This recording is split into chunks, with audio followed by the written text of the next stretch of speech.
افتخار دارم که به اتفاق همکارانم با کنکاشی دیگر کاری از گروه سیاسی شبکه جهانی جام جم با شما باشیم. ولی نکته مهم این وسط شجاعت مثال زدنی منه که بدون حفاظ نشستم کنار این گوریل انگوری که اینجا ملاحظه میکنین فیثاغورس نظام، در مورد عقل و شعورش از رو قیافش که شبیه باقی پول خیارشوره یا از روی منصبش که کارشناس ارشد مسائل استراتژیکی نظامه قضاوت نکنی، چون اینطوری ندید میگی خب خیلی مشنگه. بذارین دو کلام صحبت کنه، بعد از شنیدن حرفاش مطمئن بشین که خیلی مشنگه. ما الان باید بریم اتاق فرمان یا گفتگو رو آغاز بکنیم. تو هیچ جا نمیخواد بری، برنامه رو شروع کن. خب اجازه بدید که میهمانان رو خدمت شما معرفی بکنم.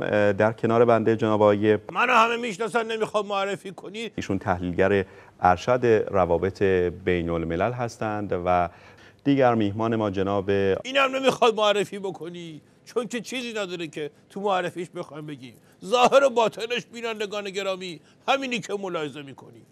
ولی باید اینو بگم که چی شد که لنگ کفش کونه رو فرستادن واسه بس. همه جا زدن و ترسیدن تو نظام. واقعیت این هست که بحث پرونده هسته ایران خب به جاهای خیلی سختش رسیده. داستان این بمبارانا که شروع شده، همه میگن بعد کله شدن نوری تو عراق نوبت بشار رسیده، بعدش هم که دیگه معلومه دیگه عظما اگه یه ذره امید زنده موندنم داشت دیگه کار تمومه.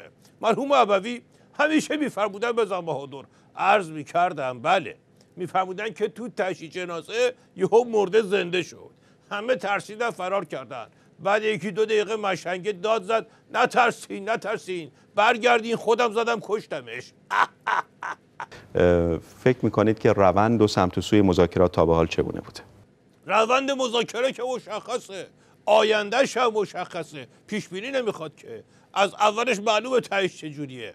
مرحوم ابوی همیشه میفرمودن بزن بهادر، عرض میکردم بله، میفرمودن که کشتیگیر خرافاتی رفت پیش فالگیر، گفت من تو مسابقه کشتی که امروز دارم برنده میشم. فالگیره گفت نه امکان نداره برنده بشی. کشتیگیره گفت بابا تو هنوز که کف دست منو ندیدی. فالگیره گفت هیکلو که دیدم. قبلا خبرهای افتضاحات مذاکره فقط مقام عظما رو دق میداد. الان دیگه اوضاع طوری شده که خود شیخ فری و ظریف زخیم کثیف هم دق میده. مرحوم ابوی همیشه میفرمودن بزن بهادر، عرض میکردم بله، میفرمودن که یارو تو قرعه کشی بانک 100 میلیون برنده شد. رئیس بانک به کارمنداش گفتش که کی میتونه بره یه طوری خبره بهش بده که سکته نکنه. مشنگه گفت من. خلاصه رفت در خونه طرف و گفت رفیق اگه 100 میلیون برنده بشی چه کار میکنی؟ یارو گفت نصفشو میدم به تو. مشنگه سکته کرد و مرد. جمهوری اسلامی ایران جوری عمل کرده که تمامی این فشارهای بین‌المللی رو برداشته، تحریم‌ها رو دچار مشکل کرده و تقریباً بسیاری از تحریم‌ها ضعیف شده و طرف غربی داره تلاش میکنه که ایران را از این روند منطقی مذاکره خارج کنه. حرف اضافه نزن، میزنن با خاک یکسانت میکنم. من میبینم که همکارم محمد اکبری آمدند و میخوان بخش پنجره رو تقدیم بکنن به شما. این بخش رو به اتفاق شما میبینیم در ادامه برنامه کنکاش.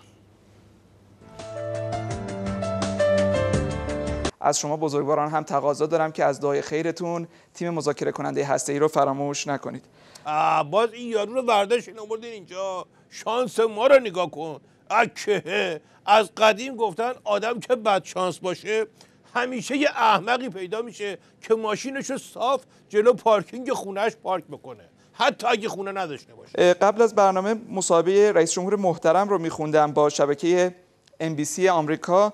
چند تا نکته‌ای به نظرم رسید که به استحضار شما برسونم. خوبه، همین یادداشت کردم که به محضرتون برسونم. یک سوالی از آقای دکتر روحانی پرسیدن که آیا در کنار مذاکرات هسته‌ای مذاکره هم در مورد داعش خواهیم داشت یا خیر؟ آقای دکتر روحانی گفتن که مذاکرات اصلی ما با آمریکا و با هر یک از کشورهای 5+1 برای موضوع هسته‌ای است، اما در حاشیه آن ممکن است هر گفتگوی انجام بگیرد. تو لازم نکرده مصاحبه بخونی اینجوری. تو شوت فکر کردی عزت احترامش گذاشتن که باش مصاحبه کردن؟ به خودت نگیرا. اگه شوت نبودی میفهمیدی که چی کار دارن باهاش میکنن. مرحوم ابوی همیشه میفهمودن بزن بهادر. عرض میکردم بله، میفهمودن که ماشین که رسید به مقصد راننده از ماشین پیاده شد که در رو برای مشنگه باز بکنه. مشنگه خیلی صفا میکرد، گفت فدات شم، خجالت هم دادی، چقدر مؤدبی، چقدر رمانتیکی. راننده گفت زر اضافه نزن، دستگیره در خرابه، فقط از بیرون باز میشه. وضعیت نظام همونطوری که عرض کردم خدمتتون بعد شروع شدن بمبارونا خیلی ضایعه. از یه طرف جیک نمیشه زد چون داستان جدیه دیگه. نگاه کنی گوریلنگوری چجوری ترسیده. حکایت همون یارو قمپوزیه است که یکی زد زیر گوشش، بعد این طرف برگشت گفت شوخی بود یا جدی؟ طرف که زده بود گفت خیلی هم جدی بود. شوته گفت شانس آوردی که از بیخ گوشت گذشت، چون که من با کسی شوخی ندارم. اما از اون طرف ما که میدونیم استان 35م بعدش چه خبره. مرحوم ابوی همیشه میفرمودن بزن بهادر. عرض میکردم بله، میفرمودن که مشنگه از تاکسی پیاده شد، در رو محکم بست، بعد برگشت گفت عوضی هم خودتی. راننده گفت من که چیزی را گفتم. مشنگه گفت بعدن که میخوای بگی. برخلاف بعضی ها که میگویند روی میز ما خیلی چیزها قرار دارد و خیلی شلوغ است، میز ما شلوغ نیست و روی میز ما فقط صفحه های منطق و مذاکره و استدلال وجود داره. آره جون عمه محترم مشهور، خیلی هم چیزایی رو که رو میز داریم ازمون تحویل میگیرن. مرحوم ابوی همیشه میفهمودن بزن بهادر. عرض میکردم بله، میفهمودن که خسیسه به دوستاش گفت این پسر من خیلی ولخرجه، هر روز ازم پول میخواد. دوستاش گفتن خب چی میخره با این همه پول؟ خسیسه گفت نمیدونم، تا حالا که بهش ندادم.